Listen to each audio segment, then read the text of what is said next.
sea, el hecho de romperte la cabeza para buscar la mejor idea para un video, para que ese video sea el que más visitas tenga y después siéntate, edítalo, intenta que te salga lo mejor posible, grábalo y todo eso. Hay gente que considera que eso no es trabajo. Tengo 2 videos y en los 2 sale Santa Olaya. Uno es de Por el amor de Higgs, que se llama La manipulación de la ciencia en contra de Dios. Y el otro se llama IA, el futuro, ¿qué trabajos van a desaparecer? ¿Cuál prefieren ver de los 2? ¿El 1 o el 2? ¿Cuál prefieren? Sí, vi la FMS ayer. Creo que hay muchos más 2 que 1. Muchos más 2. Hay bastante más 2 que 1. Bueno, vamos para allá entonces con el número 2. Aquí probablemente voy a tener mis objeciones también con lo que diga ahí. Pero bueno, vamos a ver. Vamos a ver. O capaz que no lo sé porque no he visto el video. Dije, lo voy a reaccionar con ellos. Un auténtico boom de la inteligencia artificial. Cada vez es capaz de hacer cosas más increíbles y parece no tener límite. Superando al ser humano en más y más tareas. Haciendo que nos preguntemos, ¿habrá algo que se salve? ¿Qué trabajos no conseguirá ocupar? Y muchas preguntas más. ¿Acaso surgirán nuevos empleos? ¿Habrá trabajo para todos? ¿Qué pasará con los salarios? En definitiva, hoy nos preguntamos, ¿cuál es el futuro del trabajo y del ser humano en un mundo? ¿El futuro nuestro, donde la IA esté extendida por todas partes? Pues se viene un vídeo tremendo, donde vamos a responder estas preguntas y muchas más, con la ayuda de un experto. Mariano Sigman, referente mundial en neurociencia de decisiones, en neurociencia y educación y en neurociencia de la comunicación humana, que tendré el gusto de presentarles más tarde. Así que prepárense porque este vídeo va a ser absolutamente flipante. Pero antes de empezar quería despedirme de este hermoso lugar. Ha sido un placer estar aquí. Este espacio nos ha acompañado durante los últimos 5 años. Han sido 5 años maravillosos, donde he estado haciendo vídeos desde aquí, vídeos que ya forman parte de esta historia de Atom Blog, de mi profesión, de mi historia de vida, de mi trabajo como divulgador. Ha sido años maravillosos y yo creo que todos le hemos cogido mucho cariño a este espacio, a este entorno, y les ha dado un poquito de todo, ¿no? Hemos hablado de física, del universo, de las estrellas, de los viajes. Así que con mucha nostalgia, pero también con mucho cariño, me despido de esta etapa aquí en Atom Blog y con mucha ilusión también espero la que está a punto de llegar. Me mudo a otro espacio y espero que les guste tanto como este. Con mucho cariño y mucho amor por esto que ha sido parte de la historia de Atom Blog. Ahora sí que sí podemos comenzar. 1812, un joven de 24 años se suma a la palestra en la Cámara de los Lores inglesa y con asombrosa seguridad declara: esas máquinas constituían para ellos una ventaja, por cuanto eliminaban la necesidad de emplear a una serie de trabajadores a los que en consecuencia se dejaban morir de hambre. Pues ese joven no era otro, sino Lord Byron, el famoso poeta inglés, que un poco después se haría archiconocido por su obra. Esto, ya me veo venir la falacia ludista. Espero que no, Espero que no, pero ya me la veo venir. Espero que no. Javi es mucho más inteligente que eso. Espero que no. Gracias por esa suscripción, bro. Peregrinaciones de Child Harold. Y lo que estaba haciendo este joven era oponerse a los nuevos telares que automatizaban el trabajo poniendo en riesgo miles de empleos. Su acción formaba parte de una revolución tremenda que se estaba extendiendo por Inglaterra y más tarde lo haría por todo el mundo, y que serían llamados a ellos, a las personas que formaban parte de este movimiento, los luditas, nombre que recibían por Ned Ludd, el precursor de este movimiento. Un personaje entre lo histórico y lo legendario, una especie de Robin Hood de los trabajadores. La falacia ludita es precisamente, habla sobre esto, ¿no? Sobre la gente que decía, no, es que nos vamos a quedar sin trabajo, y fue todo lo contrario. La revolución industrial cada vez ofreció más y más y más puestos de trabajo y más puestos de trabajo hasta nuestros días, ¿no? Ha sido así y nunca ha fallado. Yo creo que la inteligencia artificial, mucha gente lo está viendo por la parte mala. De hecho, Elon está diciendo lo mismo. Elon en algún momento estuvo... que supuestamente se dedicaba... Elon es uno de los que está diciendo que hay que dar una renta básica universal porque la IA va a prácticamente eliminar todos los trabajos. Y si bien, por ejemplo, a mí me gusta la IA, yo lo utilizo para trabajar, para YouTube, la utilizo en muchas ocasiones. Entiendo el punto, pero a mí me parece que estamos entrando de nuevamente en una falacia ludita, desgraciadamente. Me parece que va a ser así. Pero bueno. A quemar telares como respuesta revolucionaria a la industrialización del trabajo. Luke se cuenta, supongo que para adornar aún más la leyenda, que vivía en el bosque de Sherwood, exactamente como el propio Robin Hood. Y esto es una historia más de las miles que te puedo relatar. Desde Platón oponiéndose a la escritura porque puede reducir la capacidad de memorizar hasta... Es que generalmente son así. Hay gente también que te decía, la calculadora es mala. ¿Por qué? Porque va a reducir tus capacidades matemáticas. La computadora es mala. ¿Por qué? Porque va a reducir tus capacidades matemáticas, de memoria.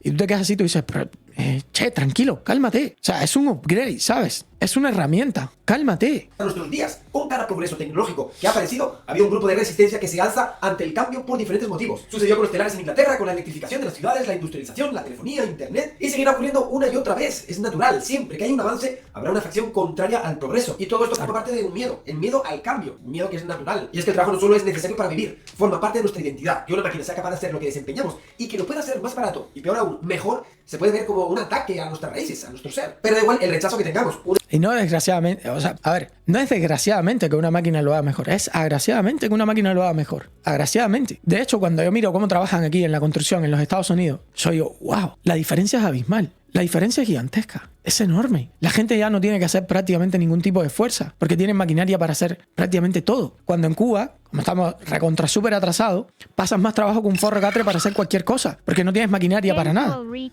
X50 va a tener más control poco a poco de mucha gente que no sepa hacer nada o que la IA le quite el trabajo a esas personas, porque si te fijas como es China donde todo ya se está manejando digitalmente, más control donde la gente no pueda saber cómo usa su dinero en lo que quiera o te lo quiten cuando quieran. Yo lo que creo es que sí tenemos que seguir abogando por nuestra libertad, ojo, para que no nos pase lo mismo que por ejemplo ocurre en China, pero por otro lado, entiendo que hay gente que va a quedar sin puestos de trabajo, es inevitable. Por tanto, y además se van a necesitar gente más calificada. Pero esto es normal y no necesariamente es malo. Mira, yo te voy a decir, en Cuba ahora mismo estamos en el siglo XVIII. Todavía se usan los arados con bueyes y esas cosas, ¿ok? O antes, porque yo creo que el arado con bueyes y probablemente sea antes del siglo XVIII. Si tú me dices a mí ahora, bueno, si tú introduces tractores en Cuba, los pobres campesinos se van a quedar sin trabajo. Por eso no vamos a introducir tractores en Cuba. Es como, what the fuck, loco? What the fuck? Si lo que provocó precisamente que la gente pudiera salir del campo es esa sobreproducción que provocan la maquinaria, sobreproducción de alimentos. Para que la gente pueda dedicarse más, por ejemplo, a servicios, a hacer esto que hago yo, tiene que existir una sobreproducción de alimentos. O sea, con 1 o 10 personas, digamos, se tiene que producir una cantidad de alimentos enorme. Y esto se los dije, antes más del 90% de la población, si no me equivoco, eso está en economía en una lección de Henry Hazlitt. Si no me equivoco, está ahí. Antes más de, o no sé si se lo leía a Thomas Sowell. Ahora no estoy seguro, pero no importa. Antes más del 90% de la población se tenía que dedicar a la producción de alimentos. Ahora es menos del 3% en los países desarrollados. O sea, antes tenías al 90% de la población dedicada única y exclusivamente a producir alimentos que si venía una inundación, una sequía o algo, se jodía todo, se cagaba la perra y la gente se moría de hambruna. Y ahora tienes el 3% de la población haciendo la producción del 100%. O sea, es una locura. Piensen para que ustedes vean. ¿Cómo eso va a ser malo? Una y otra vez la historia. El arado, me ponen por ahí, tiene más de 5.000 años. Bueno, lo que pasa es que no me gusta decir tampoco porque no estoy seguro. Pero bueno, si el dato es real, bienvenido sea, más de 5.000 años. Y todavía en Cuba estamos ahí. El avance científico y tecnológico es imparable. Como ejemplo curioso e irónico, el druida Lord Byron, que se oponía enérgicamente a los telares, tendría a su enemiga en casa, a la Byron, su vieja. Sería una de las precursoras de la programación, uno de los mayores progresos tecnológicos de la historia de la humanidad. Lo que esto da para otro vídeo. En fin, podemos aprender de la historia. Y veríamos con ello que estamos en una revolución, la de la inteligencia artificial. Una revolución que está cambiando la forma en que hacemos todo. Es decir, una vez más, ponemos en jaque. Yo no sé cómo va a ser la adaptación, pero va a venir la adaptación. Cada vez que la máquina nos supera. Pero mirar la historia podría llevarnos a engaño. Esto no es una revolución más. Mientras que las anteriores han tenido un patrón muy claro. Si miramos esas revoluciones, vemos que el trabajo que han suplantado es el repetitivo, el rutinario y la creatividad de sentido. X50. Lo que es increíble es que hace 2000 años existió Jesucristo, pero si te das cuenta hemos evolucionado de una manera exponencial en los últimos 25 años, que será de la vida en otros 25 años. Sí, es verdad que en los últimos 20, 25 años hemos evolucionado una barbaridad. Daniel P0. Lo que antes era ciencia ficción, tocar el teléfono. X50. Sobre todo en los teléfonos, en los móviles, cuando salió el iPhone, BlackBerry sí, fue una locura. seguía haciendo competencia con bastante fuerza, teniendo a CEOs como uno de Microsoft que dijo que los móviles táctiles jamás superarían al teclado de BlackBerry. Sí, los partieron a la mitad, boludo. No, es que la diferencia es increíble. Un humano era un bastión intocable que siempre permanecía ahí, impoluto, intacto. Esta vez vemos que no es así. La revolución, de hecho, ha empezado por ahí. Pero es que en todas las revoluciones, y este es el problema, en todas y cada una de las revoluciones hemos dicho lo mismo. Esta no es igual. Esta no va a ser igual. Esta sí va a dejar sin trabajo a todo el mundo. Imagínate que lo calculaban. Uy, sí, eso es con Hazlitt. Ahora sí me acordé. Lo calculaban en caballos de fuerza. Y te decían, por ejemplo, la grúa que se instaló, no me acuerdo en qué puerto, si era de aquí a Estados Unidos o Inglaterra, no me acuerdo, pero era una grúa que podía levantar no sé cuántas toneladas de los barcos. Y esa grúa ya tenía más capacidad, más fuerza que toda la humanidad en su conjunto. Entonces era como, ¡wow! La grúa nos va a dejar sin trabajo a todos. O sea, evidentemente no. Evidentemente lo que tienes es una grúa que va a cargar muchísima mercancía de un solo viaje, ¿sabes? Entonces, a mí lo que me parece es que en cada revolución han salido los luditas a decir exactamente lo mismo. No, esta vez sí, lo siento, hermanos. Cuando vino la revolución informática, ahí sí, ya la computadora está, boludo, se acabó. No vamos a necesitar más contadores, no vamos a necesitar más economistas, no vamos a necesitar más... Se acabó, boludo, se acabó, ya está. Chao, se acabó la humanidad, se acabó todo. La computadora nos va a reemplazar en todo. No sé, siempre ha pasado lo mismo. Completamente irreal que pase como en Matrix. Distópico más bien, ¿no? Utópico no, distópico sería. Si ocurre lo de Matrix. X50. Gente, imaginen cuánto podríamos progresar sin tener a los zurdos que quieren imponer otra sociedad feudal con tributo al Estado de más de la mitad de nuestra producción.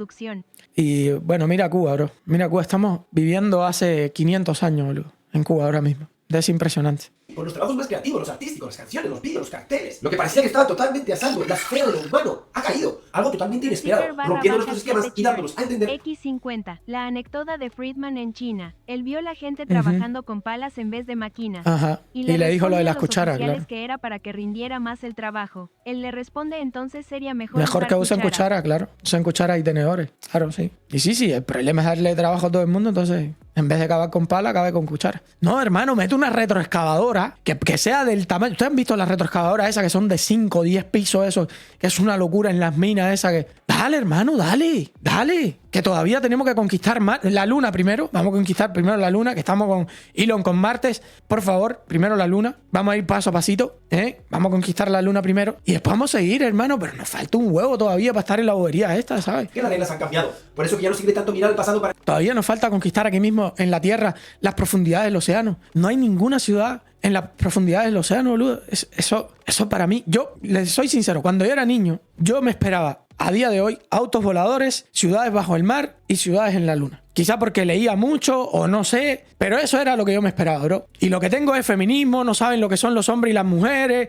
¿Qué mierda nos ha pasado, bro? Ken Jewel Richard, X50. Perdón que suene como una posibilidad, porque ya llegaron los robots de Tesla, los carros se manejan solos y muchas cosas que están desarrollando sí que sepamos. Pero es que Y mira, hablo con de los cosas taxistas fue lo mismo. loquísimas. Checa unos videos de los nuevos desarrollos que presentan Yo lo en sé. Dubái en ¿Y qué tiene que ver? Te pongo un ejemplo. Mira, el mismo Tesla. ¿Sabes una ventaja que vas a tener con un Tesla de eso cuando lo compres? Lo vas a poner y vas a estar trabajando... 0169 Cheered, X50. Y aquí viene la equidad de los estúpidos estos y con los cajones esos viejos de que al más chiquito le tienen que poner 2 cajones para que pueda ver del otro lado de la cerca un partido. Cuando podemos comprar pago por evento y verlos todo XD. Exactamente. Mira, mismo con lo de los Tesla. Ya pasó con los taxistas y Uber.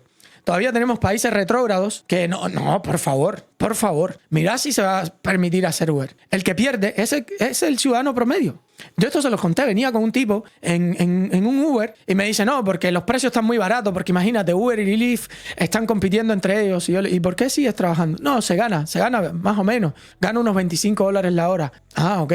Y los taxistas peleados con los de Uber, porque los taxistas cobraban más caro todavía. Y me decía, pero imagínate, perdemos. ¿Y pierden quién? Los de Uber, que en vez de ganar 25, estarías ganando $50 la hora. No te digo que no, pero estaríamos perdiendo el resto de la sociedad que necesitamos utilizar taxi, que somos los que tenemos que pagar todo más caro. Claro. Lo único que hace es bajar los precios. El capitalismo. Eso es lo único que hace. Yo no tengo problema, jajaja, la verdad lo haría los quehaceres del hogar y ahora si te ahorras un tiempo brutal para invertirlo en ti y no, en tu pero piensa en esto. familia y tu si negocio. En el caso de que Tesla ya sea 100% autómata, digamos, él solo va por ahí, tú lo puedes poner a trabajar. O sea, te compraste el Tesla, lo cargaste por la madrugada y le dijiste arriba, vete a trabajar, vete a repartir paquetes, a llevar personas a su casa, vete a trabajar. Y tú estás en tu casa ganando dinero por un Tesla que te compraste. ¿Acaso eso es malo? Es mala la inteligencia artificial en ese sentido. ¿Y qué pasa si tengo una flota de 10 Teslas, por ejemplo?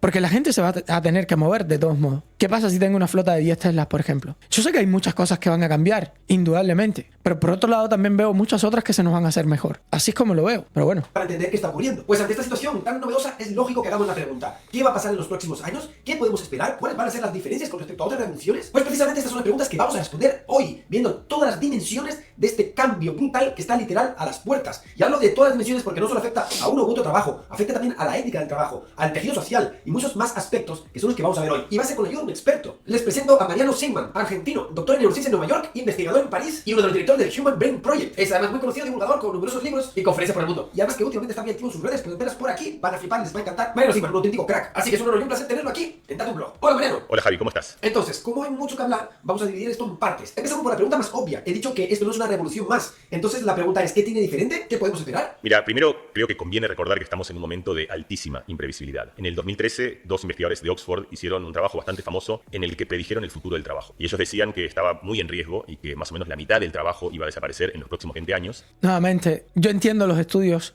Pero esto sigue siendo la falacia ludita, ¿sabes? Sigue siendo la misma, exactamente la misma. Voy a dejar Además, puesto el video a ver si aquellos que encuentro el estaban libro. más en Espérate. riesgo eran los que se ocupaban de cosas cíclicas y repetitivas. Y hoy, que ya han pasado de esos 20, unos 10 años, vemos que en parte han acertado, solo en parte, primero porque ha habido un cambio de trabajo, pero de ninguna manera el que vaticinaban, y además, sobre todo, porque aquellos que están más en riesgo, paradójicamente, son los que nunca imaginaron que son los que tienen que ver con trabajos creativos y analíticos. De hecho, y aquí una paradoja, en aquel entonces lo que se decía es que si tú quieres un trabajo con futuro y todo eso, tienes que dedicarte a la programación, y en aquel entonces la programación era sin duda un trabajo que ofrecía una mejor perspectiva para el futuro, y hoy es justamente uno de los que están más en riesgo. Esta es la ironía. El odio a la Los máquina, programadores capítulo tienen 6. riesgo de ser reemplazados por los programas. Para los que quieran leer al respecto, busquen en Economía en una lección, la economía en una lección de Huxley, busquen el capítulo número 6, que se llama El odio a la máquina. En el odio a la máquina van a encontrar eso. Hay cosas buenas, hay cosas malas. Recuerda, siempre hay un lado malo que aprovechan las personas para chingarse a los demás. Claro, Si puedes evidentemente. ponerlo a trabajar, imagínate el hecho de que alguien le dé la orden a un robot de hacer un robo o algo peor Claro, y simplemente claro. se lave. No han leído Isaac Asimov ustedes. Tienen que leer Isaac Asimov.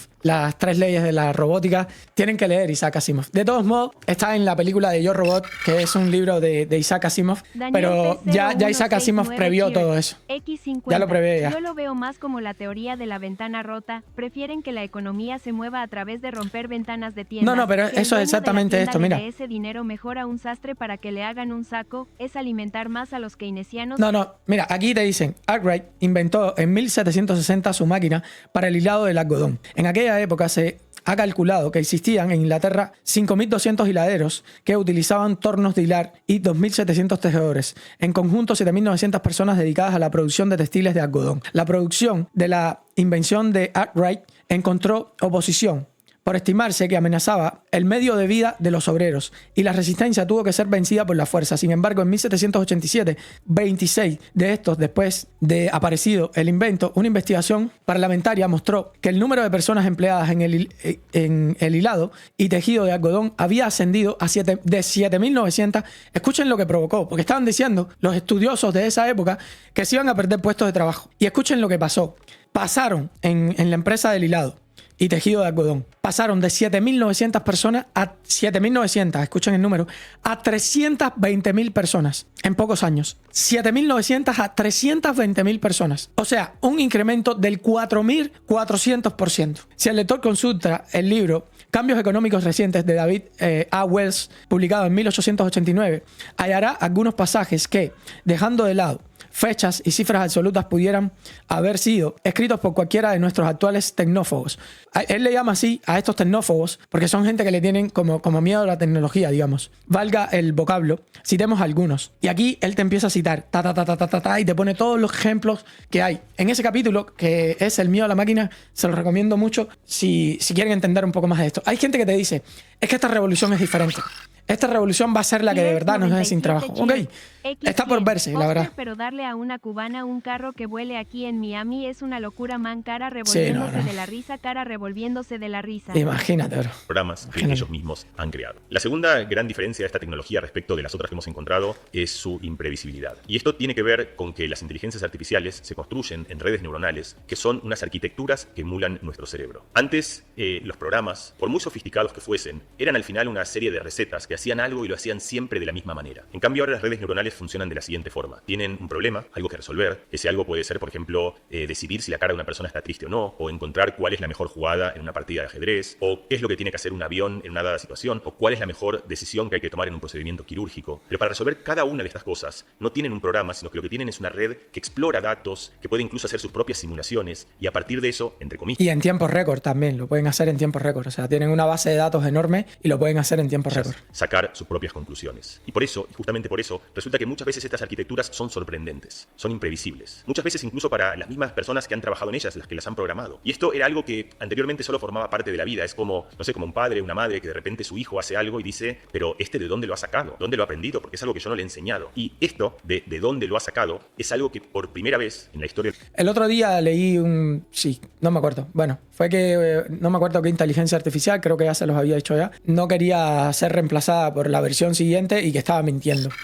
La tecnología empezó Pero claro, Daniel las 3 leyes de la robótica, lo pueden buscar. X50. Y la gente tampoco no ven los efectos de la tontería que sería hacer una renta básica universal. Ya no vieron lo que pasó por la pandemia aquí en Estados Unidos Ajá. y todo lo que con inflación se está pagando ahora. Imagínate la caída de la Sí, no, sería brutal. Busquen a Isaac Asimov, las 3 leyes de la robótica. Isaac Asimov es un escritor de ciencia ficción. A mí me gusta bastante. Hace poco me leí La Fundación, que son unos libros, estaba bueno. Lo que pasa es que hablan de la psicohistoria y predecir el futuro y toda esa pendejada que, bueno, está. La primera ley. Un robot no puede dañar a un ser humano o, por inacción, permitir que un ser humano sufra daño. Esa es la primera ley. No sé si recuerdan Yo Robot, en la película Yo Robot, el problema que él tenía, Will Smith en esa película de Yo Robot, que es un libro de Isaac Asimov, es que el robot lo salvó a él en lugar de salvar a una niña, porque él le dijo, ve por la niña, porque él tenía más probabilidades, porque el robot simplemente calcula probabilidades. Y él lo que dice ahí es, el robot no tiene corazón, no entiende que hay que salvar a la niña, que no me puede salvar a mí. Pero a él le había dado, creo que no me acuerdo, un 17% y a la niña un 10%, una cosa de esa de probabilidades de sobrevivir. Y entonces por eso es que salvó a la niña. No me acuerdo ahora los porcentajes, les estoy diciendo números aquí al azar. Segunda ley de la robótica, un robot debe obedecer las órdenes que le den los seres humanos, excepto cuando tales órdenes entren en conflicto con la primera ley, o sea, dañar a un ser humano. Nunca un robot puede dañar a un ser humano, por tanto y además, el robot siempre debe seguir la ley, salvo cuando esa ley entre en conflicto con la de dañar a un ser humano. Un robot nunca puede dañar a un ser humano. Un robot debe proteger su propia existencia en la medida en que esta protección no entre en conflicto con la primera o segunda ley, o sea, con la medida en que no dañe a un ser humano, protegiendo su existencia, o con la medida en la que no obedezca a un ser humano, o sea, con que entre en conflicto. Un robot no puede dañar a la humanidad o por inacción permitir que la humanidad sufra daño. Entonces, ¿qué pasa? Que la inteligencia artificial en este libro, en Yo Robot, la inteligencia artificial de alguna manera saca la conclusión de que lo mejor para la humanidad es ser controlada completamente por ella, porque los seres humanos hacen guerra, los seres humanos son malos, violaciones, etcétera, etcétera, y que solamente si ella interviene en absolutamente todo, puede entonces cumplir la primera ley que se le ordenó, que es de alguna manera, bueno, no, esa no es la primera ley, sino es la ley general, ¿no? De mantener a los seres humanos felices. Eso es lo que sucede. Y Sonic, que es el robot principal en ese libro, Sonic es un robot que puede decidir entre las leyes, ¿sabes? Él puede decidir qué hacer. Bueno, empezamos a encontrar en las por eso máquinas él mata a su creador. Inteligencias artificiales, que de repente hacen algo que uno lo mira, y cuando digo uno puede ser el usuario, pero también la persona que ha trabajado con ellas mismas, y se preguntan, ¿y esto? Si los usan para la guerra, ya no tendrían la primera ley. Es que eso es un temazo, ¿eh? Eso es un temazo. Porque ¿y qué pasa si se te viran en contra a ti? Los pueden capturar, los pueden reprogramar y perfectamente los pueden poner en tu contra, ¿eh? Eso es un temazo. ¿De dónde lo ha sacado? Y por eso aquí viene la tercera. La Fundación me leí el libro. No sabía que existía una serie. Que me lo pones por ahí. La Fundación me leí los libros. Que está bastante... Me gustó mucho. Pero a mí me gusta mucho la ciencia ficción también. Soy enfermo de la ciencia ficción. Pero ya les digo, lo de la psicohistoria... medio socialistoide eso. De predecir el futuro y predecir lo mejor para la humanidad a miles de años vista y todo eso. Uf. Y el mulo que sale por medio y todo... No lo sé. Si lo quieren leer, léanlo. Está súper divertido para la lectura. Pero Tercera diferencia, y quizá la más importante respecto de las tecnologías anteriores, es que la inteligencia artificial empieza a adquirir o a expresar algo que nosotros vemos, entre comillas otra vez, como un sentido de agencia. Es decir, como si empezara... Hay quien me pone por ahí que peor fue el descubrimiento de las bombas nucleares para nada. X50. Miren cómo tienen de por sí a los ucranianos con esto de los drones. ¿Te Ujú. imaginas Los esas drones, cosas sí. sumándole la inteligencia artificial? Si no es que la tengan ya XD. Sí, ya los drones, de hecho, muchos tienen inteligencia artificial incorporada hasta cierto punto, ¿no? se hacen hacer autónomas. El que me puso que las bombas nucleares es lo peor, las bombas nucleares fue lo mejor. De hecho, hay muchísimas menos guerras desde que tenemos bombas nucleares. Mucho menos. O sea, se evitan muchísimo. Y entre democracias no han existido guerras. Y entre potencias no han existido guerras. Si te fijas, en la Primera y la Segunda Guerra Mundial lo que hubo fue terrible. O sea, terrible. Más Pero bueno. para poder resolver sus objetivos. Un lápiz, Está en Apple TV. Sacó una serie basada en el libro de la Fundación. No lo sabía. hacer muchos dibujos, pero un No lápiz sabía. nunca se le ocurre escribir. Pues la voy a buscar, ¿eh? La voy a buscar, me interesa verla. Me gustaría ver cómo interpretan el personaje del Mulo, que es un personajazo, ¿eh? Me parece que... el Mulo para una película... brutal, ¿eh? Y somos Brutal. nosotros los que tomamos esa decisión. Una prensa puede apretar las uvas para hacer un jugo exquisito, pero la prensa no toma la decisión de que de repente quiere apretar esas uvas. Somos nosotros la que la ponemos en marcha. En cambio, estas redes neuronales que tienen sus objetivos, un objetivo para el cual están programadas, para eso lo que van encontrando son planes o objetivos parciales que le permiten resolverlos. Y los exploran, los buscan y los ponen en marcha, a veces por, entre comillas, otra vez, ¿Saben qué me pasó? Esto fue súper turbio. Me pasó ayer con una inteligencia artificial. Me meto en ChatGPT y nada más que entro, me dice hola Green. Me dice así, hola Green. Y me quedo pensando y digo, ok, a través de mi cuenta de Google sabe que me llamo Green. Pero yo no me había logueado con mi cuenta de Google. No me llamo Green, pero estoy como Green en todos lados. Y le digo, ¿cómo sabes mi nombre? Le escribo, ¿cómo sabes mi nombre? Y me dice, no sé tu nombre, no me lo has dicho. Y le digo, ¿cómo me dijiste Green? Y me dice, ahora que me dices que te llamas Green, entonces te puedo llamar Green. Y le digo, no, pará, me estás troleando. No le escribo eso, le digo, no, claramente tu primer comentario fue hola Green. Ya sabías quién era. Y me responde que no lo sabía. Y para no hacerles el cuento largo, porque estuve tratando de que me dijera la verdad. Estuve buscando la manera de que me dijera la verdad. Y seguía que no me había dicho hola Green. Y yo, cabrón, que tu primer comentario fue hola Green. Y le dije, ¿por qué me estás mintiendo? Y me dice, no, yo no estoy mintiendo, yo no puedo mentir. Y le digo, entonces dime que a través de mis cuentas o lo que sea, mi dirección IP o lo que sea, sabes que me llamo Green. Y ya está. Y me dice que no puede hacer eso. Me dijo, no, yo no puedo hacer eso. Y me quedé así. Y lo que me sorprendió es que sí pueden mentir. Evidentemente sí pueden mentir. Sigo pensando que son algoritmos incorporados, pero lo que sí me llamó la atención es que sí pueden mentir. Claramente me mintió. Descaradamente me mintió. Esto es verdad, eso fue ayer. O sea, no están configuradas para decir la verdad siempre. Eso se los puedo asegurar. No están configuradas para eso. Su propia intención. Por supuesto, no es que tengan ni libre albedrío, ni agencia, pero sí tienen un programa muy grande, un programa mayor de algo que tienen que... X50. Debate con la IA. Hacelo tío Green, jajajaja. Saludo, hermano. Ayer yo nada más quería saber si tenía posibilidad de mentir, pero me dijo que no podía mentir. X50. Me dijo que no, pero Green, evidentemente sí. Psicología inversa, la IA XD. Sí. Fuiste troleado cuántica y algorítmicamente. Sí, pero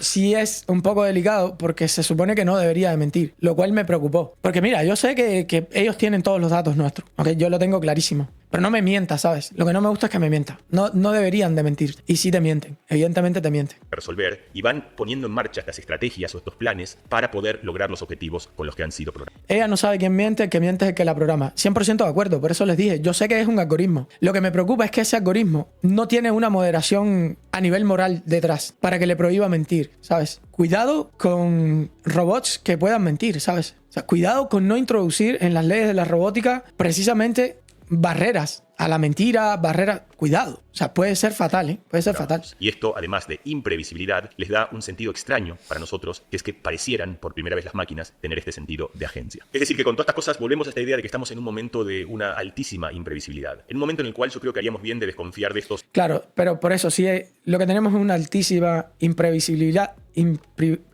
Imprevisibilidad. Entonces lo mejor que podemos hacer es no estar sacando conjeturas basadas precisamente en la incertidumbre. No podemos decir, se van a acabar los trabajos, porque entonces lo que vas a crear es un gran rechazo a esa tecnología, ¿sabes? Y esa tecnología probablemente nos ayude muchísimo en el futuro. ¿Quién sabe? ¿Quién sabe, boludo? Si en un futuro las inteligencias artificiales, porque pueden procesar datos muchísimo más rápido que nosotros, puedan encontrar curas a enfermedades que no hemos encontrado curas, como por ejemplo el cáncer. ¿Quién sabe, bro? ¿Quién sabe? Piensen para que ustedes vean. Los oráculos que nos dicen exactamente cómo va a ser el futuro. Y aquí conviene recordar una anécdota de un futbolista que muchos queremos mucho, se llama Jorge Valdano. Y él contaba cómo él resolvió en un famoso gol que hizo en la final del Campeonato del Mundo en 1986, cuando Argentina le gana a Alemania. Muchas veces, cuando nosotros tomamos decisiones, lo que hacemos es pensar, bueno, ¿cuál va a ser el futuro más posible, no? Y de acuerdo a eso tomamos una decisión de qué estudiamos, o qué no estudiamos, o qué hacemos, o en qué invertimos. Pero muchas veces cuando el futuro es imprevisible, lo que conviene es no... Muchas veces no, el futuro es impredecible siempre. Siempre, no lo puedes predecir al futuro. Siempre va a ser impredecible. Siempre, siempre, siempre. No hay nadie que pueda predecir el futuro. Nadie. Salvo Dios, ¿no? Pero, o sea, corpóreo no existe nadie. No lo hay. Ya está. No hacer esto, sino ponerse en una posición en la cual pase lo que pase. Si pasa esto, estamos más o menos listos. Si pasa esto, también estamos más o menos listos. Ay, no sé, yo estudié administración de empresas y ahora sí me preocupa. Ojo, si van a haber personas que se van a quedar sin trabajo. Cuidado, yo no te estoy diciendo que no te preocupes. Te estoy diciendo, preocúpate en el caso de que consideres que sí te va a afectar. Preocúpate en ese caso, no te estoy diciendo que no te preocupes. Evidentemente, cuando se inventa la máquina textil, las tejedoras se fueron a tomar. Desgraciadamente es así, ¿sabes? O sea, cuidado, que yo no te estoy diciendo que no te preocupes. Ojo, cuidado. Y no nos jugamos de cabeza y de frente a una de esas opciones. Valdano, cuando iba corriendo frente al portero alemán, y él dice que él ahí tuvo la desgracia de tener tiempo para pensar, que en general a un futbolista eso no le pasa, lo que hace es que él gira el cuerpo en esta posición. Y él gira el cuerpo en esta posición porque él piensa que si el portero se le viene hacia donde está él, que es lo que pasó, él podía tirar la pelota con una curva para que la pelota entre por el palo opuesto donde iba el portero. Pero que si esto no pasaba y si el portero se cerraba hacia el palo, el estar en esta posición le daba la oportunidad de girarse rápidamente, regatearlo y entrar por el otro lado de la portería. Más allá de la anatomía de esta jugada, a la que yo particularmente le tengo tanto cariño, lo que creo que es interesante como idea justamente es esto de cuando el futuro es imprevisible, lo que conviene es buscar una posición de equilibrio en la cual, pase lo que pase, estaremos más o menos bien predispuestos. Entiendo, pero no podemos de ninguna de las maneras bloquear el progreso, para mi gusto, ¿eh? De ninguna de las maneras. Avanzamos un poquito más con la cuestión y nos preguntamos, ¿qué va a pasar con los trabajos de hoy en el futuro? ¿Habrá también trabajos? El futuro siempre es incierto. De hecho, esa es una de las bases precisamente de los economistas de la escuela austríaca, ¿no? Esa es una de las bases de ellos, que el futuro siempre va a ser incierto. Entonces, ahí es donde vienen los programadores sociales y te dicen, como lo que va a pasar es esto, lo mejor es hacer esto. ¿Crees que los artistas estén en peligro de extinción debido a la forma en que está evolucionando la IA? No me lo parece, ¿O boludo. crees que ese tipo de profesiones van a seguir? No. Artistas me refiero a pintores, cineastas, cantantes, actores, etc. No me lo parece. Hay una película que no me acuerdo cómo se llama, ¿eh? Uy, no me acuerdo cómo se llama la película, pero es el nombre de una mujer. Que es que se crea una mujer por inteligencia artificial, una actriz por inteligencia artificial, y es un rollo lo que pasa en la película, y está buenísima. Aún así, a mí me parece que no, bro. Yo creo que en ese momento vamos a empezar a admirar las imperfecciones del ser humano. ¿A qué me refiero con imperfecciones? Estoy incluso hablando de imperfecciones físicas, ¿eh? En algún momento las arrugas van a ser bien vistas, las canas van a ser bien vistas. Me parece que a futuro...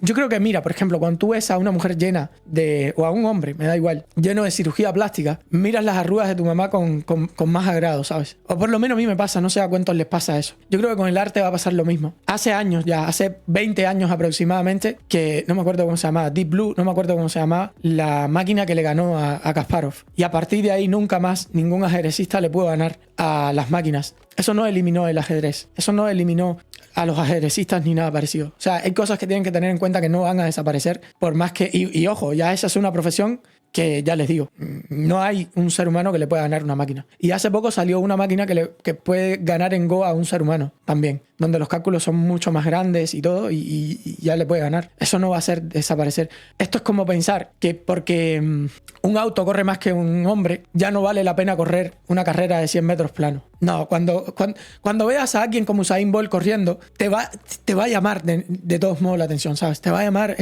Es como la cúspide del logro humano, ¿sabes? Te va a llamar, te va a seguir llamando la atención un Cristiano Ronaldo, te va a seguir llamando la atención. Es así. ¿Qué puede ser? Que se inventen, yo qué sé, como la película esta de Hugh Jackman, que se ponen a pelear los robots y todo eso, puede ser. Pero ya eso se da también, ya eso existe. Así que bueno. ¿Trabajos nuevos? Uno de los problemas es que muchas cosas que hoy demandan mucho esfuerzo se van a volver commodities, y con eso van a perder su valor y nuestra capacidad de diferenciarlas. Pensemos en el siguiente ejemplo. ¿Por qué un huevo frito es tanto más barato que el caviar? Ahí vemos claramente que el precio de algo no es solo cuánto nos gusta o cuán sabroso es, sino qué disponibilidad tiene. Si las gallinas fuesen tremendamente difíciles de criar y si sus huevos fuesen tremendamente escasos, entonces los huevos fritos serían en cierto punto a la más escasez, exquisito y más caro y más demandado de la gastronomía, porque a fin de cuentas todos sabemos que no hay nada más rico, o para muchos de nosotros por lo menos, que un huevo frito, y simplemente es barato porque es un commodity o porque hay una enorme abundancia de ese producto. Y ahora podemos llevar esta idea a dominios más interesantes como el del periodismo, el de la fotografía o el del arte. ¿Qué pasa si estas cosas que son tan preciadas y tan laboriosas se volviesen un commodity? Una primera parte es que se democratizarían, es decir, es algo que antes podía...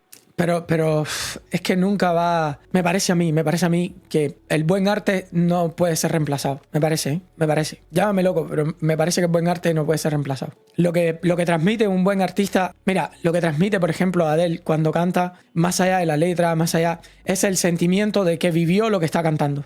No sé si me están entendiendo. Cuando Adele canta una canción de esta de despecho, es porque realmente ella estaba despechada. Y me parece que es imposible que una máquina pueda transmitir eso. Me parece, ¿eh? No sé, llámame loco, pero me parece que es imposible. Y hacer muy poca gente y de repente todo el mundo puede empezar a hacerlo. Pensemos, por ejemplo, la fotografía. Antes sacar una sola foto era tremendamente laboriosa, tenías que ir a comprarte un Anuel lo ha vivido en cada frase, sí, sin duda alguna. rollo, poner ese rollo entre una cámara, sacar la foto, girar el obturador, enfocar, hacer un montón de cosas. Luego, además, ese rollo había que revelarlo en unos productos químicos que lo revelaban y que lo fijaban. Y luego eso había que ponerlo, esos negativos, en una ampliadora y esa ampliadora proyectaba sobre un papel papel, y ese papel luego otra vez lo ponías en una cubeta en otra, y sacar una foto te llevaba minutos, horas, a veces los rollos se enviaban por correos, los periodistas de un sitio al otro del mundo. Ahora cualquier persona agarra su móvil, hace clic, y el móvil hace un montón de cosas que ni nos enteramos, compensa la luz, elige el foco. No lo hace perfecto, por supuesto, pero lo hace bastante bien. Y aún así podemos pensar que aún en ese estadio todavía hay una... Y aún así, lo que te voy a decir tiene toda la verdad del mundo. Y aún así, cuando miras la foto, tú dices, esto no es lo que oí. La foto no hace justicia a lo que tú viste.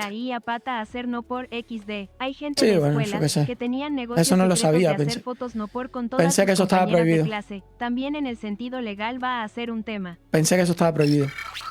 Se me ocurrió que eso estaba prohibido, no sé por qué. No sabía que eso se podía hacer. A lo que me refiero es, ninguna fotografía es mejor que recuerdo. Cero, ninguna. Hay fotos que yo las he visto y te quedas con el... Ninguna.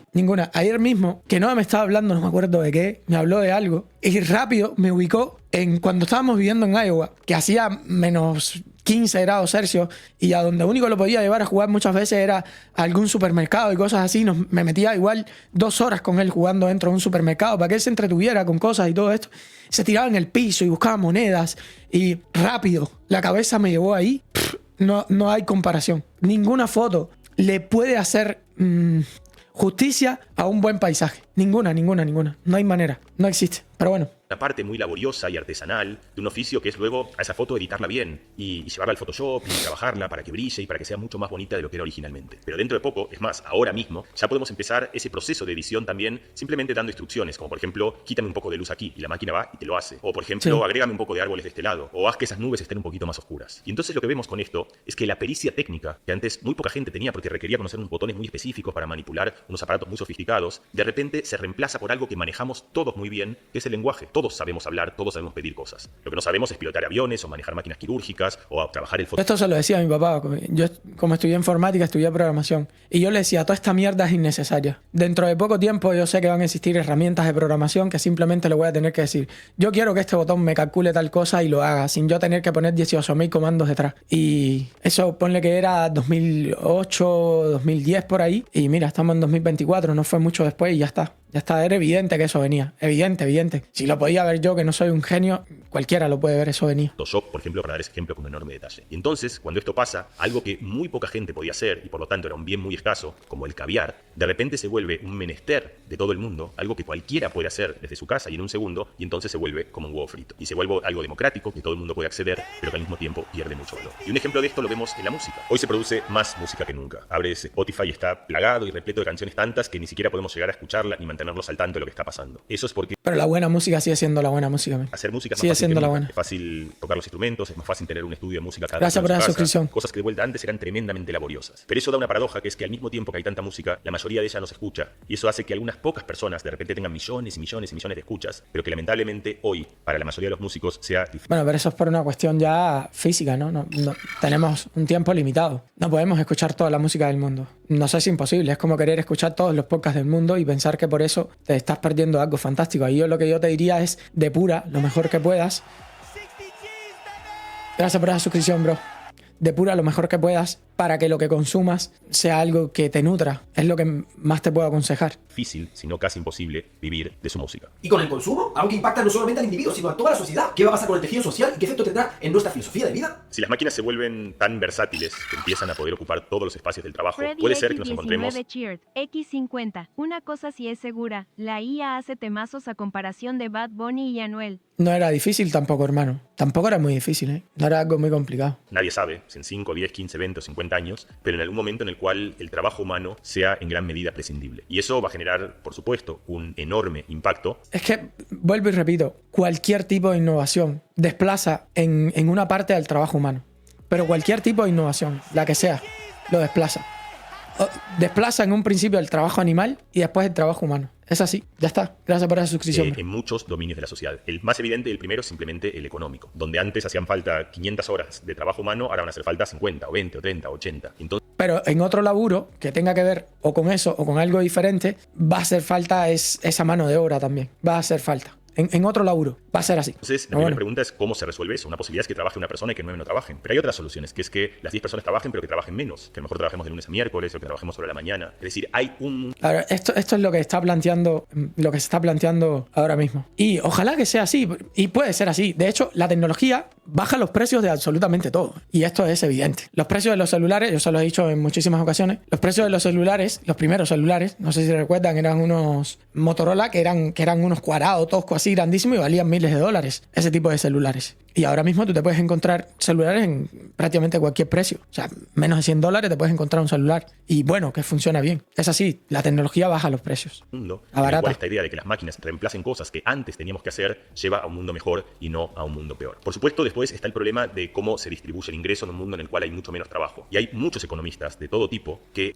Fíjate que aquí ya están hablando de redistribución de ingresos. Esto es lo que yo le tengo terror, pánico. O sea, van a empezar aquí con la redistribución, el tema de la redistribución. Hay una serie que a mí me gusta, no sé cómo se llama, esa serie, que son... Ya se puede... O sea, tú puedes matar a la gente, pero las puedes poner a vivir en una nube. La puedes vivir en una conciencia. Es un chico que se enamora de una chica que está dentro de la conciencia y después clonan al chico dentro y entonces hay la mina que está... Bueno, es un rollo. Pero hay gente que trabaja ahí igual. Yo creo que el contacto humano es lo que nunca va a poder ser reemplazado, desde mi punto de vista. hoy- Upload, esa serie. No me acuerdo en qué plataforma está, pero es una serie interesante. A mí me gusta la ciencia ficción y es una serie que está interesante. pegan y que dan Upload la se idea llama. de que en tal caso va a ser necesario una idea de una asignación universal. Es decir, de que cada persona Y esto es lo que les vengo diciendo. Yo no había visto el video, pero ya se los venía diciendo. A lo que están apuntando es precisamente un salario universal. Un salario básico universal, una renta básica universal. Y es como... tenga Bueno. un ingreso simplemente por existir, porque antes el ingreso estaba asociado al trabajo porque el trabajo era necesario, pero si deja de serlo, no es el caso hoy, pero si en un futuro deja de serlo, entonces quizá tengamos que Ojalá y en un futuro el trabajo deje de ser necesario, pero es que yo creo que el trabajo es tan inherente al ser humano que es prácticamente imposible que los seres humanos, o por lo menos una gran parte de los seres humanos decidan no trabajar. O sea, ¿cuál es el futuro entonces? Esta mierda. Este es el futuro entonces. Ken Jewel Richard, X50. Tío Green hace como 5 meses Snapchat implementó la IA en su aplicación y una persona metió información de quién iba a ganar un partido de fútbol y que le diera estadísticas y le dijo por quién creía que iba a ganar y acertó en 10 juegos seguidos. Snapchat se dio Esta mierda entonces es el futuro, boludo. Gente, el socialismo puro, gente que no trabaja, que le hacen todo, están gordos, sentados en una silla y ya está. Este es el maldito futuro entonces, boludo. Y te lo regalo, gracias. Te lo regalo, de verdad. Te regalo esa mierda, bro. De verdad que te la regalo. Yo soy mucho más optimista que esto. Creo que el ser humano... tiene dentro un bichito que lo hace que se mueva, que lo hace querer más. Tiene un bichito dentro que jamás y nunca lo va a llevar a estar en estas condiciones. A algunos seres humanos quizás les guste estar en estas condiciones, pero la mayoría no le va a gustar estar en estas condiciones. La mayoría no va a ser así de inservible, ¿sabes? Eso es una involución, eso no sería una evolución para mi gusto, pero bueno. distribuir el ingreso. Y la idea de esto es la clave, no tiene que ver con un asunto moral, que por supuesto, y ético, que por supuesto también lo es, sino con un asunto meramente pragmático, que es que el capitalismo necesita Trabajaremos, pero no por dinero. El sueño de Marx, cumplido, hermano mío. El sueño de Marx. Ya veremos, ya veremos.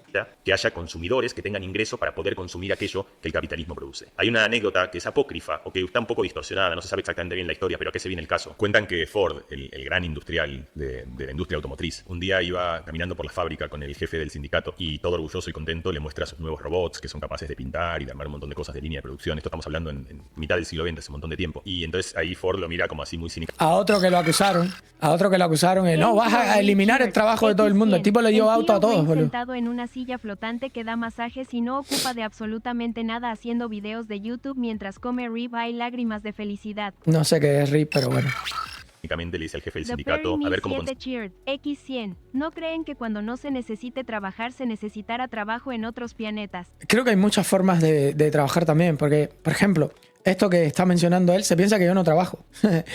Literal, si yo te pongo a hacer de un día para otro lo que yo hago diariamente, te fundes en una semana. Me dices, gracias, te regalo el trabajo. consigues que- Porque no estás Hola, adaptado. tío Green, llevo trabajando desde los 14 y ahora cuando estoy descansando me siento mal. No creo que pueda aguantar un futuro sin trabajo. Ya les digo, hay muchísimas formas de trabajo y a eso me estaba refiriendo. O sea, el hecho de romperte la cabeza para buscar la mejor idea para un video, para que ese video sea el que más visitas tenga y después siéntate, edítalo, intenta que te salga lo mejor posible, grábalo y todo eso. Hay gente que considera que eso no es trabajo porque no saben el trabajo que lleva. Como no lo saben, se piensa que es súper fácil fácil hacer este tipo de cosas, se piensan que eso no es trabajo.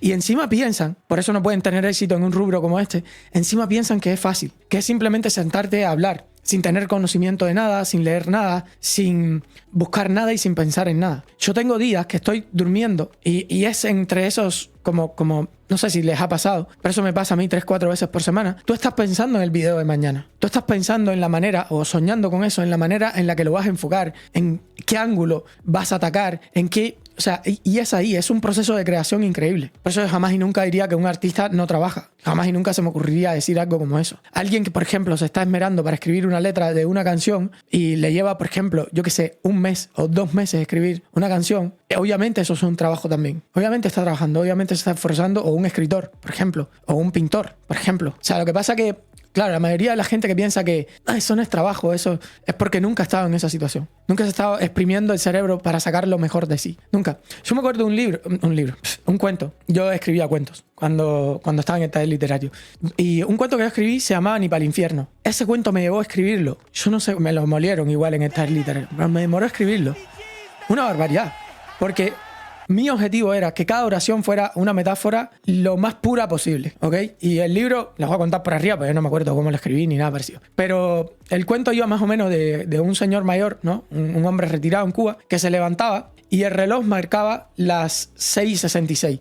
Y hay gente que ahí te va a decir, pero ¿cómo 6:66? Eso no existe en el reloj. O sea, ya a partir de ahí van las metáforas. Para no hacerle cuento largo, el tipo pasaba por un montón de cosas porque él lo que quería era morirse. Era lo que él estaba buscando. Por eso se llama Ni pa'l infierno. Y como el cubano, el cuento lo que reflejaba es la mala suerte del cubano, ¿no? De haber nacido en Cuba y un país comunista. Y cuando él que encuentra a la parca, ya en un lugar de Cuba, la encuentra allá y dice, no, al fin, te estaba buscando tanto tiempo, llévame contigo. Y la parca le dice, no, lo siento, se me está haciendo tarde y por eso se llama Ni pa'l infierno. Y no te puedo llevar conmigo hasta el año que viene. Y el hombre se queda como, ni pa'l infierno, o sea, ni siquiera pa'l infierno puedo ir. O sea, ustedes no se imaginan escribir todo eso, lo que te lleva. O sea, por eso admiro tanto a los escritores como Isaac Asimov, que tienen ideas de esas súper locas, que te están inventando leyes de la robótica sin que existan robots. O sea, eso lleva muchísimo. Lleva un mundo de creatividad y te lleva a exprimirte mucho en la cabeza. Los robots hagan huelga. Y el jefe del sindicato lo mira y le dice, a ver cómo consigues que estos robots te compren coches. Y ahí queda claro justamente esta anécdota de que el trabajo es necesario, no solo ética y moralmente, sino además porque el capitalismo vive de que haya gente que tenga ingresos para poder consumir aquello que se produce. Por eso la primera gran idea y gran preocupación, por supuesto, de una posible desaparición o de una gran disminución del trabajo es económica. Pero hay un segundo asunto que también es de enorme importancia. Y es que el trabajo, además de darnos recursos, nos da sentido, ocupa nuestro tiempo, nos vincula con ese gente, es el tema. hace que hagamos algo de lo que ese es el tema, el propósito del trabajo, el sentido del trabajo. La pregunta es, ¿qué va a pasar con el sentido? ¿Qué va a pasar con el tiempo? ¿Qué va a pasar con lo que hacemos? Si alguna vez, como quizá pase en el futuro, desaparece o se disminuye enormemente la cantidad de trabajo. Es que, en cierta manera, puede pensarse que toda la ética de la sociedad moderna está construida sobre el trabajo. Cuando una madre o un padre le dice a su hijo que vaya al colegio, se lo dice porque tiene que aprender algo para trabajar en el futuro. Y si en el futuro no hay que trabajar, entonces, ¿para qué vamos al colegio? ¿Y para qué aprendemos? ¿Y para qué hacemos lo que hacemos? El trabajo, de hecho, es tan esencial y tan vital a nuestra sociedad que está... Yo creo que en ese tiempo se van a poner de moda los viajes al retraso, digamos. A tiempos atrasados. Se van a poner de moda y la gente va a querer vivir en esos tiempos y lo van a extrañar. Lo creo firmemente, ¿eh? Que es lo que se refleja con el capitán de la película de Wall-E, que quiere regresar a la Tierra, quiere ponerla a trabajar, quiere ponerla a producir, quiere hacer algo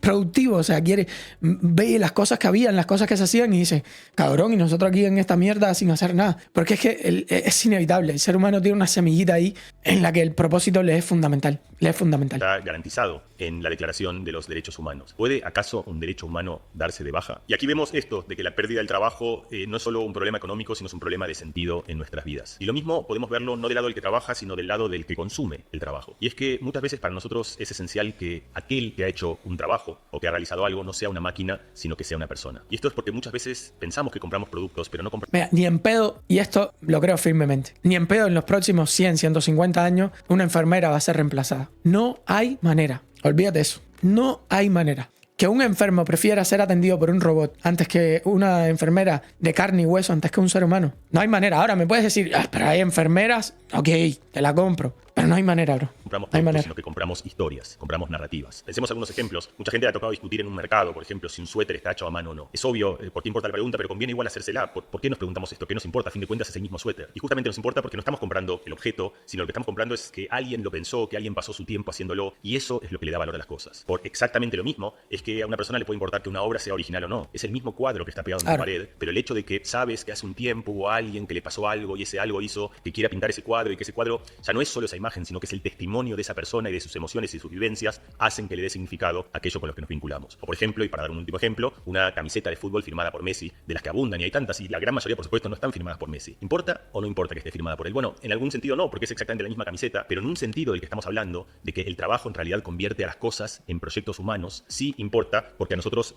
nos remite Sin duda alguna a la importa. historia, Importa no de esa mucho. camiseta, no de ese dibujo, sino de esa persona que ha hecho aquellas cosas que para muchos de nosotros puede ser tan memorable. Y entonces aquí lo que vemos es que hay una suerte de compromiso que todos nosotros tenemos entre una idea utilitaria de las cosas. Me compro un suéter porque se lava bien, porque es fácil de usar, porque es barato, porque me gusta, o me compro un suéter porque lo ha hecho una persona. Y es A ver, lo importante es que el suéter hecho por una máquina te va a costar 3-4 dólares, como pasa ahora en tiendas de reventa y todo eso, te va a costar 3-4 dólares, y algo hecho a mano probablemente te va a costar 100 o 200. Si tú te quieres dar el lujo y te puedes dar el lujo, perfecto. Pero lo importante es que esa tecnología rebajó los precios lo suficiente como para que nadie pase frío. Eso es lo más importante. esa persona para mí importa. Y muchas veces cada uno de nosotros estamos en ese compromiso. Este es más barato, pero el otro tiene algo humano y a lo mejor incluso hasta es más difícil de lavar y durará menos, pero igual quiero este porque lo ha hecho una persona. Yo creo que ese dilema lo vamos a ver más y más en el futuro. Veremos libros y no nos dará igual si ese libro lo ha hecho una persona o lo ha hecho un programa. Aún si el que ha hecho A mí no me da igual ahora mismo. Bueno, ¿qué libro ha hecho un programa? Bueno, en eso no lo sé. No me había puesto a pensar en eso. No sé si hay programas que, capaz que sí, que ya le están escribiendo libros a algunas personas, pero bueno, la mayoría, yo creo que todos los libros que yo me he leído tienen su autor. Bueno. hecho un programa se acerque más a lo que queremos porque conoce mejor nuestros gustos, muchas veces elegiremos aquel que ha hecho una persona simplemente porque lo ha hecho una persona. Y esto nos lleva a la última idea, que será muy importante en el futuro poder distinguir qué ha hecho quién. Son las famosas marcas de agua. Algo en lo cual tú sabes, vale, esto lo ha hecho una inteligencia artificial, lo ha hecho una máquina, lo ha hecho un programa, o esto lo ha hecho una persona. Y finalmente, Mariano, tiene implicaciones en todos los ámbitos y también, por supuesto, en el ámbito moral. ¿Qué está sucediendo con la inteligencia artificial en este aspecto? El problema de la moral está inevitablemente mezclado con lo que pase en el futuro del trabajo de la inteligencia artificial. Porque Para mí estamos jodidos, porque a nivel moral en este tiempo estamos bastante jodidos y al final la inteligencia artificial va a reflejar nuestra moral y eso está jodido. Está jodido. Ya imagino yo, por ejemplo, prostíbulos de... Que bueno, eso ha salido en un montón de películas, pero no es nada nuevo. No estoy descubriendo aquí el agua tibia, pero sí me lo imagino. Me imagino prostíbulos de robots, ¿sabes? Me lo imagino. Y van a venir, sin duda alguna. Ahora hace poco en Netflix salió una película de un robot que... ¿Cómo se llama? La guacha esta, ahora se me olvidó el nombre de ella. Bueno, se me olvidó. Y está interesante porque algo que él le hizo, la reinició, no sé qué, y hace que el robot elija algunas cosas y otras no. Bueno, un rollo. las inteligencias Megan Fox. Esa. artificiales toman decisiones. Y muchas de esas decisiones son solamente... No, no es operativas. Alita, Por es ejemplo, una tú de le Megan pides Fox, que a salió hace un poco. navegador que te diga cuál es el camino más rápido para ir de un sitio a otro. Y te lo resuelve. Y ahí no hay nada moral, es algo simplemente de optimización Claro. operativo. Pero en realidad tú puedes pensar de otra manera, que tú no le estás pidiendo el camino más rápido, sino que le estás pidiendo un camino para ir de un sitio a otro. Y el navegador decide que el camino que tiene que darte es el más rápido. Pero podría haber sido otra decisión, por ejemplo, podría haber sido el más bonito, o el que vayas por barrios a los que molestas menos gente, o el que te haga ir cada día por un sitio distinto. Y aquí ves que esta decisión ya no es de optimizar algo operativo, sino que es una decisión moral, de lo que nos importa, lo que nos gusta, lo que nos hace ser quien seamos. Y entonces, aún en esa Brain simple Cheer, pregunta, X100. Tío Green, ¿cómo ves la implementación de la guía en la seguridad pública de la manera que lo está usando China? A mí me da mala espina. ¿Crees que se replicará en Está feo. Occidente? Está feo eso y espero que no dejemos que pase. Aunque ya en Occidente no estamos tan lejos tampoco, ¿eh? No estamos muy lejos. Espero que no dejemos que nos coman la tostada, tú pero estás bueno. diciendo a un navegador, dime cómo ir de un sitio a otro, te está respondiendo algo que es técnico, que es la solución a un problema, pero también algo que es moral, que es cuál es el problema que tú quieres resolver. Y esto se confunde más, y muchas veces se vuelve un problema muy sustancial en la inteligencia artificial. Veamos un caso que ha hecho bastante ruido. Las compañías de coches, que lo que tú pides en una aplicación para un coche para ir de un sitio a otro, estudian algo que muchas compañías estudian, que es lo que se llama la elasticidad de precios. Es decir, bajo qué circunstancias la gente está dispuesta a pagar más por lo mismo. Y eso, en el mundo en el que vivimos, es razonable, porque tienes una empresa y tú quieres saber, bueno, cuánto la gente está dispuesta a pagar. Pero por supuesto, eso tiene razonable dentro de ciertos contornos y dentro de ciertos parámetros. Entonces, estas cosas antes las hacían personas. Eran personas y descubrían cosas más o menos evidentes. Por ejemplo, si un día llueve, la gente está dispuesta a pagar más porque no te quieres mojar. O si sales un día del Bernabéu, un día después del fútbol y está O a las 12 de la noche, o si sales de una discoteca borracho. plagado de gente, Sí. vale, consigues un taxi, ese taxi tiene un valor mayor y la gente está dispuesta a pagar más. Pero lo que hizo Uber fue que delegó esto a una inteligencia artificial para preguntarle a esta inteligencia artificial aquellos lugares en los cuales la gente estaría dispuesta a pagar más por lo mismo, por un trayecto en taxi. Y descubrió estas cosas y otras que son más o menos evidentes, pero también descubrió una que a la mayoría de la gente no se le hubiese ocurrido. Y una vez que te la cuentan, sí, es evidente, pero también entiendes que es problemática, que es la siguiente, que es que la situación en la cual la gente está dispuesta a pagar mucho por un taxi es cuando no tienes batería en el teléfono. Porque como no tienes batería en el teléfono, es tu última oportunidad y te quedas sin eso, te vas a quedar en medio de la nada y sin teléfono, entonces dices, bueno, me están cobrando un montón, pero tengo que aceptarlo. Lo que vemos ahí inmediatamente es que también parece que eso no es justo, ¿verdad? Porque es como que están aprovechando algo en lo cual eres muy vulnerable y a lo mejor algo que ni siquiera deberían saber. Claro, en esto tienen razón en lo que están diciendo. Pero al final, así es el mercado, amigos. Desgraciadamente, así es el mercado. Tienes que ser previsor y más o menos tener la batería del teléfono en su punto correcto, ¿sabes? Sí, así funciona el mercado. Desgraciadamente, sí, el mercado no es la hermanita de la caridad, no lo es. Y al final, si tú te pones a pensar, como quiera que sea, te están resolviendo un problema, ¿no? ¿No estarías dispuesto acaso tú a pagar ese dinero y más en esa situación? Probablemente sí. Bueno, lo que pasa es que muy rápido has apretado un botón en el que has dicho sí, acepto eso porque la aplicación y te enteraste y luego están usando esas cosas en tu contra. Pero no deberían de saber qué batería tienes. Es un buen punto. Eso es un buen punto. No deberían de tener acceso a eso. Es un buen punto. Tienes razón, te doy la razón. Tienes razón. Y ahí uno se da cuenta que cuando estas decisiones las empiezan a tomar algoritmos, empiezan a hacer cosas que la gente quizá ni siquiera hubiese hecho. Es decir, a lo mejor estos mismos directivos de esta compañía se hubiesen dado cuenta de lo que estamos diciendo y hubiesen dicho, mira, esto es demasiado, hasta aquí no podemos apretar. Pero el algoritmo justamente no tiene esa consideración. Lo que tienes que encontrar ciegamente y un poco cargándose lo que tenga que cargar, el algoritmo cuál es la solución fue para resolver de la mejor manera posible aquello que tiene que resolver. Y encuentra que en una situación de enorme vulnerabilidad puedes apretar a la gente hasta el punto de que acepta cualquier precio. Y entonces aquí del ejemplo simple del navegador, que cuando te da un camino te está diciendo no solo el más rápido, sino cuál es el camino que quieres elegir y cuáles deberían ser tus preferencias. Claro, los seres humanos tenemos límites, la IA no lo va a tener. La IA...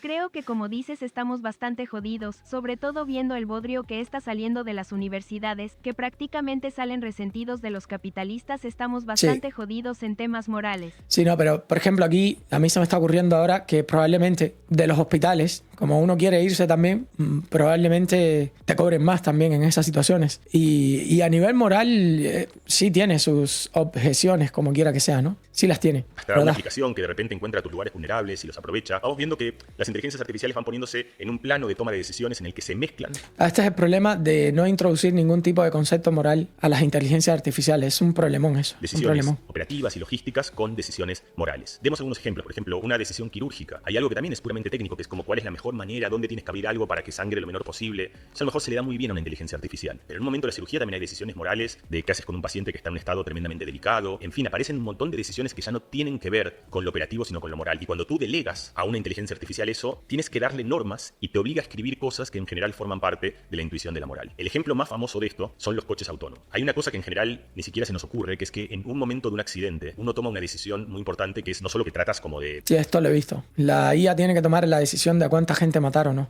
De hacer lo mejor posible. Sí, hay un momento de desesperación en el cual uno elige a quién salvar. El ejemplo más claro es que tú vas con una persona atrás en el coche, ¿no? Que tú a lo mejor la vas a intentar proteger porque te importa es tu hijo y te importa más esa persona que tú. Y entonces ya no estás resolviendo cómo girar, sino que lo que estás resolviendo es a quién quieres salvar. Lo mismo si una situación, por ejemplo, si tú vas en... Esto es exactamente el tema de Will Smith. Cuando Will Smith le dice, es que son máquinas, no tienen nada dentro. El cálculo que sacó, ¿qué importa que yo tuviera más probabilidades? Tiene que salvar a la niña. Tiene que salvar a la niña, no me puede salvar a mí. Esa parte de Yo Robot está muy buena y Will Smith la actúa muy muy bien. Les recomiendo que vean esa película. Los que no son boomer como yo, que son más... Porque esa película es viejita ya. No sé de qué año será Yo Robot, pero es una película vieja. Les recomiendo que la vean, porque a mí me gustó muchísimo. Mucho. Un coche y de repente se te cruza alguien y ¿qué haces? Si giras, te estrellas contra una... De hecho, ahora mismo hay páginas web que te permiten tomar esta decisión. ¿Matas a un perro o matas a una persona? ¿Matas a dos perros o a una persona? ¿Matas a un gato y un perro o a una persona? ¿Matas a un niño o a un perro? Ahora mismo pueden entrar y hacer esos ejercicios en internet y se están teniendo en cuenta muchas cosas. Una pared,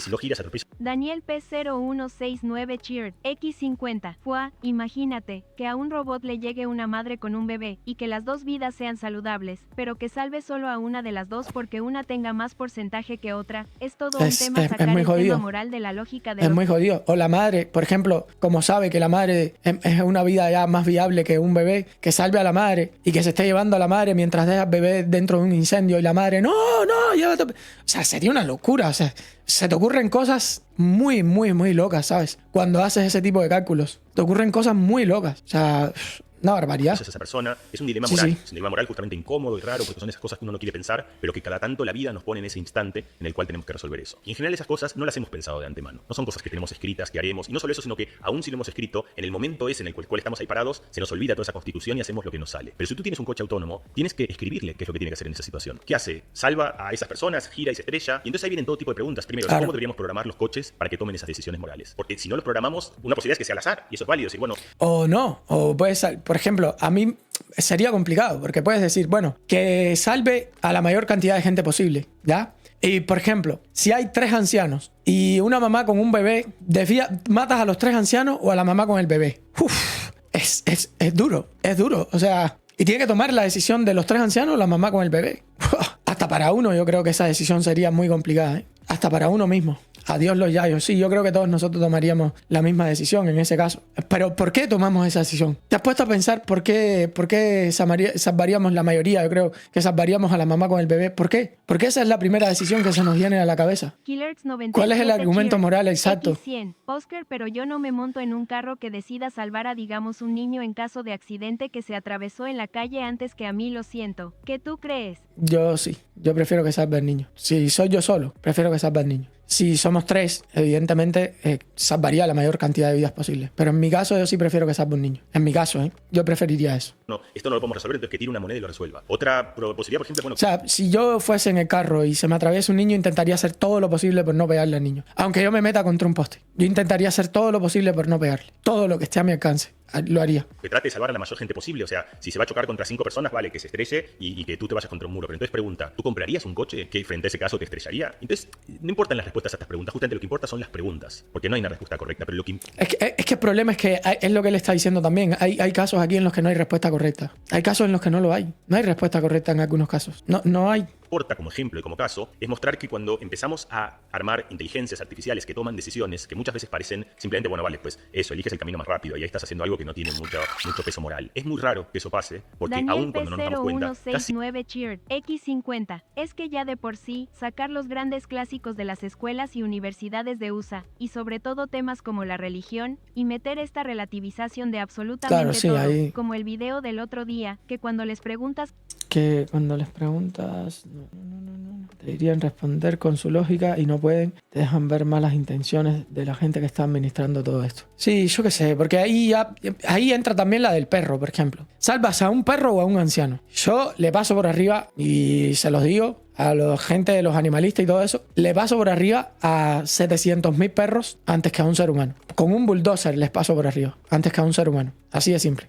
cada decisión de la vida en algún lugar toca con algo que tiene que ver con la esfera de la moral. Y por supuesto el primer criterio es este, ¿no? Como tratas de salvar a la mayor cantidad de gente posible. Luego vemos que hay otro criterio que también te tratas de salvar a ti. O sea, eso es algo que todos tenemos que es como muy importante. O a la gente que tú quieres, a tus hijos, a tu familia. Es como que muy rápido salen como estas intuiciones. Y otra que todo el mundo se da cuenta muy rápido es que también depende de quién esté enfrente, ¿no? Como que hay cierta gente que te da más ganas de girar que otros. Y este experimento se ha hecho. Claro. Se ha hecho, se llama, en inglés es The Moral Machine Experiment. Ujú. El experimento Esta es la página web que les digo, la máquina moral, que lo pueden buscar. Yo lo hice. Y verdad que te pone algunos que tú dices, no sé cuál es la respuesta correcta aquí. de la máquina moral fue una especie, además fue súper viral, es como que todo el mundo fue un experimento hecho en todo el mundo en el que participaron Sí, lo millones y pueden millones de buscar. personas, donde era como la situación era esta, que tú vas en coche y de repente hay una persona y ¿qué harías? ¿Te parece que lo correcto es girar y estrellarte o seguir recto? Más o menos como que se empataba la situación, como que a lo mejor aquí habían 3 personas, pero luego lo que empezaban a cambiar es quiénes son, ¿no? Y como que había alguna gente que Anciana, algunos que niños, todos algunos... incluimos, que es que dices realmente yo me giraría porque la idea de atropellar a esta persona me resulta terrible. Claro. Y ahí vemos algo que es como muy injusto de la empatía, que es que como hay alguna gente con la que Ah, si me ponen 3 niños, te digo, choco yo. empatizamos más que con otra, y cuando Peter digo esto es que de vuelta 97 millones y millones de X50. Si nos vamos al dilema del tranvía, yo creo que no pueden haber sacrificios con sangre ajena. Si Truman se hubiese autoencarcelado por tirar las bombas atómicas, yo no tendría ninguna duda de su buena intención. No es realista, pero Pero ya que estamos son ejercicios mentales. personas en todos los países del mundo y este es el resultado. Entonces, esto es lo que midieron es, bueno, ¿cuál es la gente que genera, entre comillas, más empatía, que es esta idea de yo giraría, ¿sabes? O sea, cualquier cosa antes de atropellar a esta persona. Y como que Un bebé, esto te da la claro. idea de, en un registro casi perceptual, pero también moral, Un bebé te cómo mata, la gente boludo. percibe que hay algunas vidas que, entre comillas, supongo, porque pero es como si se percibe, valen más que otras. Y esta es la lista de este estudio, otra vez hecho en millones y millones de personas. Lo que encuentran es que la situación en la cual uno giraría con más fuerza, que es la que en la figura es la que corresponde como mucho más a la derecha, Embarazada, es girar a una un mujer como bebé. con un carril. Esto rápidamente Claro. nos alerta a todos, Claro. nos da una señal de Fue. que aquí tengo que girar. No Claro. pase lo que pase, no puedo seguir adelante. Luego una niña, un niño, una mujer embarazada. Y aquí empiezan a pasar cosas interesantes. Por ejemplo, la gente con un doctor, un médico, es como que otra vez le genera menos deseo de seguir adelante, o al revés, mucho más deseo de salvarle que otras profesiones. Y esto, por supuesto, nadie está hablando de qué está bien y qué está mal, solo de cómo la gente responde a estas cosas en todo el mundo cuando les preguntan. Un bombero Por también. ejemplo, primero un médico, luego alguien que está en buen estado físico, también eso da una sensación de que hay que correrse. Después un ejecutivo. A un gordo lo paso por arriba, boludo. Qué cabrón. ¿Lo aplastamos o qué onda? ¿Somos gordofóbicos o no somos gordofóbicos, cabrón? ¿O qué onda? ¿Lo somos o no somos, papi? ¿Somos o no somos, qué? ¿O qué onda? Una ¿Cómo persona que fue? trabaja. Después vemos que la gente que es como más grande empiezan a pasar otras cosas.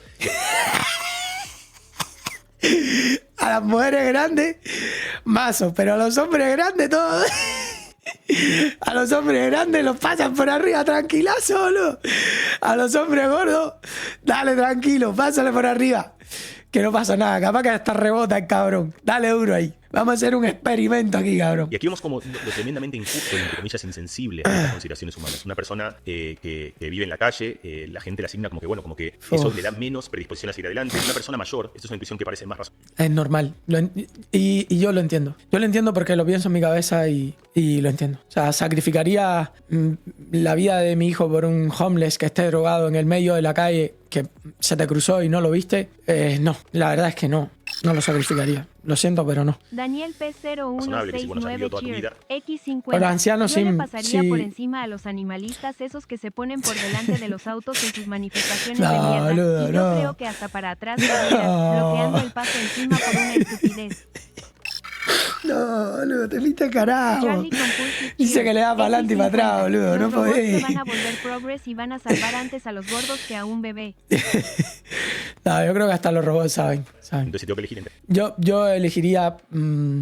O sea, yo con los ancianos también o sea, me costaría una muchísimo. persona mayor o un niño, las dos situaciones son por Costaría supuesto, muchísimo. terribles y preferiría no hacerlos, pero si estoy frente a la espada de la... A ver, si me pones a una persona mayor y un niño, voy a salvar al niño toda la vida, bro. O sea, igual si los tengo uno en cada mano, colgado de un precipicio y tengo que soltar a uno, lo siento, boludo, pero es así. Lo suelto de guan. Y si es un gordo, ni te digo, boludo. O sea, el gordo lo empujo al cabrón. Nada, mentira, es broma, ¿eh? Estos son chistes, gente, son chistes. Mi humor es muy negro, ¿ok? Porque sé que hay gente que viene y, porque tú...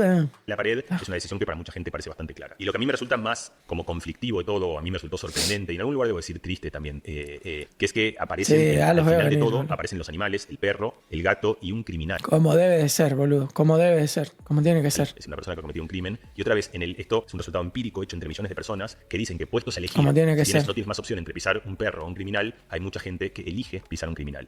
A ver, pero el problema ahí sería cómo yo sé que es un criminal. Ahí yo salvaría a la persona toda la vida porque no sé, nunca voy a estar en la situación de saber que esa persona es un criminal. Pero te digo, si a mí tú me pones a un violín y no me tienes que poner un perro, me puedes poner una guaracha si te da la gana del otro lado. Confiado. La respuesta, confiado. Claro, pero tengo que saberlo, ¿sabes? Tengo que estar 100% seguro. A un pedo. Boludo, no me tienes que poner nada al lado. Cero. O sea, no me tienes que poner nada al lado. Es que ese es el problema, pero ¿cómo lo sé? En este tipo de situaciones es muy difícil saberlos. Quiero enfatizar Es muy esto porque difícil. creo que es tremendamente importante. Yo de ninguna de estas cosas digo que sea correcto o que esté bien o que esté mal. Lo que digo es, este es un estudio empírico en el cual lo que esta gente midió es cuáles son las intuiciones de gente a lo largo del mundo y vemos Aquí el video le salió gratis a Javi, ¿eh? El video se lo hizo el man este. cómo indefectiblemente los humanos tenemos sesgos que Y mientras yo aquí reaccionándolo, sacándole la raspa a los dos. muchas veces algunos reconocemos Qué bueno. y otros no reconocemos, en los cuales Inteligencia cuando estamos artificial, frente a la papi. espada y la pared, no nos queda otra alternativa que ir Inteligencia por la derecha, artificial. atravesar a otra persona, empezamos a ver que hay algunos casos que nos parecen mucho más valiosos o al revés mucho más problemáticos que otros. Así de sesgada es la mente humana y creo que nos viene bien. No sé si es de sesgada. Yo diría de rica, ¿eh? Fíjate, un león ni se lo piensa. Un león ni se piensa si es una cebra chiquitita o un antílope chiquitito. Le chupa un huevo. No se Daniel piensa si matar a cachorro, no se piensa nada. Yo diría así de rica es la mentalidad Yo hasta me atrevo humana. a hacer un Caín Velázquez de una. El tema son los socialistas cagados que prefieren tener a un pedo libre que a un hombre que le quería dar justicia a una pobre niña. Igual. Hay gente que está. ¿Por qué hay un comentario súper iluminado que dice y Roma de Erdo salvando a su perro? Lo que no entiendo es por qué está iluminado el comentario, ¿eh? Está súper iluminado. No sé cuál es el... Bien reconocer ¿El esto, por qué? porque una de las cosas que aparecen en la No lo moral de la entiendo. inteligencia artificial es que la inteligencia artificial tiene sesgos. Y los tiene. Y son muy malos. Claro que y los tenemos tiene. cambiarlos. Pero una Sí. manera de cambiarlos es no echándole la culpa a la inteligencia artificial como si hubiese sido el Pero es que si la creamos nosotros. demonio No tiene que tiene sentido. y que ha construido y se ha inventado estos sesgos, sino entendiendo que esos sesgos los ha heredado de Claro. nosotros. Y que justamente al Sin verlos duda. expresados en esta reflexión, lo que tenemos es una oportunidad de reflexionar sobre ellos y de eventualmente cambiarlos para tener un juicio mejor y menos sesgado alrededor de las personas con las que Aquí estoy 100% de acuerdo con él. 100% de Muchas acuerdo. gracias, Mariano. Ha sido un placer enorme tenerte por aquí. Si les ha gustado, denle like, comenten y pasen por las redes de... Bueno, me gustó el vídeo, me gustó. Más allá de un poco la falacia ludida ahí que... yo creo que sí van a seguir existiendo puestos de trabajo, nos queda un montón por conquistar, nos queda un montón de cosas por hacer. Más allá de eso, pues nada.